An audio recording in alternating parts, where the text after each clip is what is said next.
જે આપણી સ્કૂલની અંદર છે એ આરો પ્લાન્ટની આપણે વિઝિટ માટે તમને અહીંયા સ્કૂલ તરફથી લઈને આવ્યા છીએ. અત્યારે આપણે ક્યાં છીએ? આપણી સ્કૂલમાં જ છીએ. બરાબર? હવે તમે તમારા ઘરે, તમારા બધાના ઘરે લગભગ મોસ્ટલી આરો હશે જ. છે કે નહીં? તો સેમ એવો જ આરો આ આપણો સ્કૂલનો જોયો બધાએ? હવે તમે ધ્યાનથી જુઓ કે તમે જે ઘરે પાણી વાપરો છો એ ફિલ્ટર વાળું પાણી વાપરો છો કે નહીં? એવી જ રીતે તમને અહીંયા સ્કૂલની અંદર પણ ફિલ્ટર વાળું અને સારામાં સારું પાણી પ્રોવાઈડ કરવામાં આવે છે. અહીંયા તમે જોશો કે પાણી ફિલ્ટર થઈને તમને જે નીચે વોશ એરિયાની અંદર તમને જે મળે છે પાણી આપણા ત્યાં વોશ બેસિનમાં, એ ત્યાં હમણાં હું તમને નીચે લઈ જઉં છું ત્યારે પણ તમને સરસ રીતે એક્સપ્લેન કરી બતાવીશ કે જેમ કે ફિલ્ટર વાળું પાણી એટલે કે કોલ્ડ વોટર લખેલું હોય, નોર્મલ વોટર લખેલું હોય, હેન્ડ વોશ લખેલું હોય, એ પ્રમાણે જ આપણે પાણી વાપરવાનું છે. કેમ કે તમને જે પાણી અહીંયા મળે છે એ ફિલ્ટર વાળું. અહીંયા તમે જોશો બધી પાઇપલાઇન છે, પ્લસ વોટર છે, આરો પ્લાન્ટ છે આખો. અહીંયા આ જે ઘરે કેવડો હોય છે આરો પ્લાન્ટ આપણે આપણા ઘર પૂરતો સીમિત, પણ અહીંયા આખી સ્કૂલ માટેનું છે એટલા માટે આ રીતની આરો સિસ્ટમ છે. તમે પાછળ જુઓ પાઇપલાઇન દ્વારા ટાંકી ભરવામાં આવે છે, ફિલ્ટર થઈને તમને નીચે એ પાણી મળે છે. એટલે તમે જે નીચે પાણી વાપરો છો ફિલ્ટર વાળું હોય છે, સારું અને સ્વચ્છ હોય છે. એટલે બને ત્યાં સુધી એનો બગાડ થાય નહીં એ રીતનું આપણે એનો વપરાશ કરવાનો. મતલબ કે જ્યાં કોલ્ડ લખેલું હોય, કોલ્ડ વોટર, એ ઠંડુ પાણી હશે, એક હશે નોર્મલ વોટર. બરોબર? કોલ્ડ વોટર કે ફિલ્ટર વાળા પાણીથી આપણે હાથ ધોવાના નથી.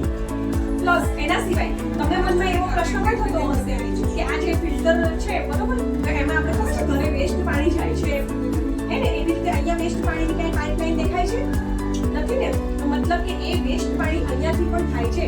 એ બધું વેસ્ટ પાણી અહીંયા ઉપર થઈને સામેની ટાંકીમાં જાય છે. ખ્યાલ આવી ગયો? એ સામેની ટાંકી આખી ભરાય વેસ્ટ પાણી, મતલબ એ વેસ્ટ પાણી સારું જ હોય છે. એ પાણી પછી નીચે આપણે જે છે ટોયલેટ બાથરૂમ છે આપણી સ્કૂલનું, એની અંદર આપણે એ પાણી આપણે વાપરીએ છીએ. બધાને ખબર પડી ગઈ? એટલે હવે આથી તમારે શું કરવાનું છે? પાણીનો બગાડ થાય નહીં એવી રીતે પાણી વાપરવાનું છે. હેન્ડ વોશ લખ્યું હોય એ જગ્યાએ ફરજિયાત હાથ ધોવાના. કોલ્ડ વોટર, અત્યારે શિયાળો ચાલે છે એટલા માટે ઠંડુ પાણી નથી આવતું, નોર્મલ પાણી આવે છે. પણ તમે જોશો, તમે જોયું હશે, ગયા વર્ષે પણ કે કોલ્ડ વોટર લખેલું છે એ વિભાગમાંથી હંમેશા ઠંડુ પાણી જ આવતું. પણ અત્યારે કઈ સિઝન ચાલે છે? આપણે શિયાળા, એ કારણથી એમાં નોર્મલ વોટર આવે છે. એટલે હવે કોઈને કઈ પ્રશ્ન કરો નથી? ચલો, જે વોટર યુઝ કરો છો ને પાણી પીવા માટે, તમે જે વોટર વાપરો છો બરોબર, આ એનો આરો પ્લાન્ટ છે. તમારા ઘરે જે આરો હોય છે એ જ રીતે આપણે અહીંયા સ્કૂલની અંદર પણ આરો પ્લાન્ટ છે. બરોબર? તમે જે પાણી પીવો છો એ સાધારણ પાણી નથી, ટૂંકમાં આરો એટલે કે ફિલ્ટર વાળું જ પાણી છે.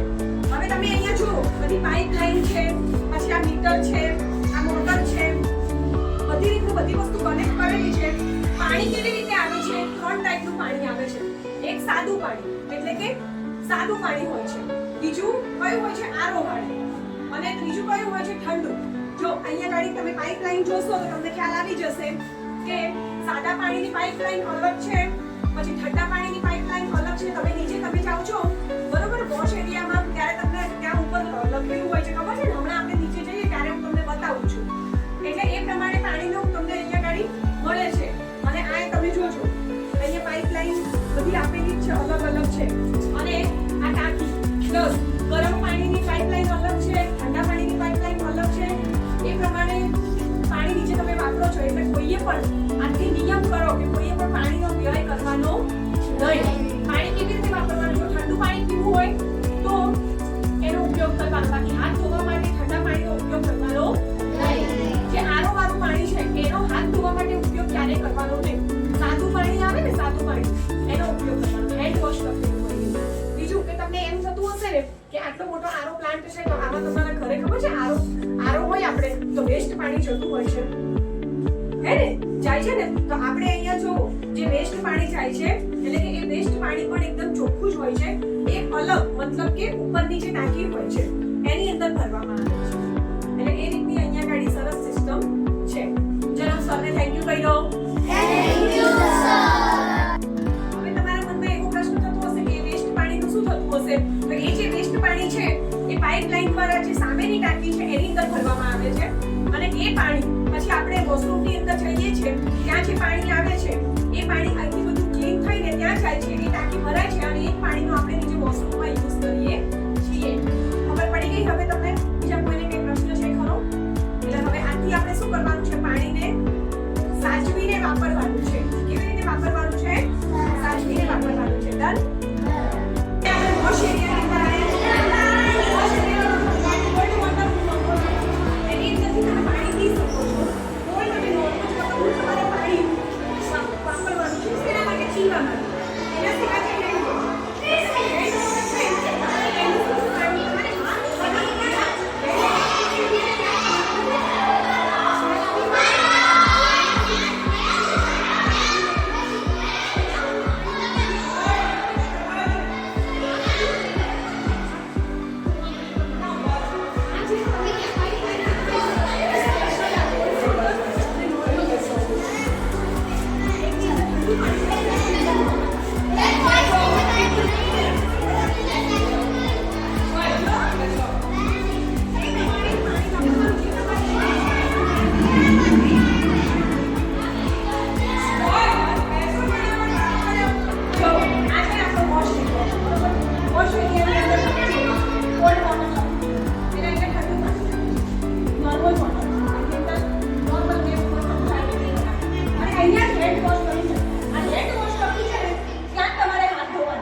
એના સિવાય આની અંદર તમે હાથ ધોવાના ખ્યાલ આવી ગયો?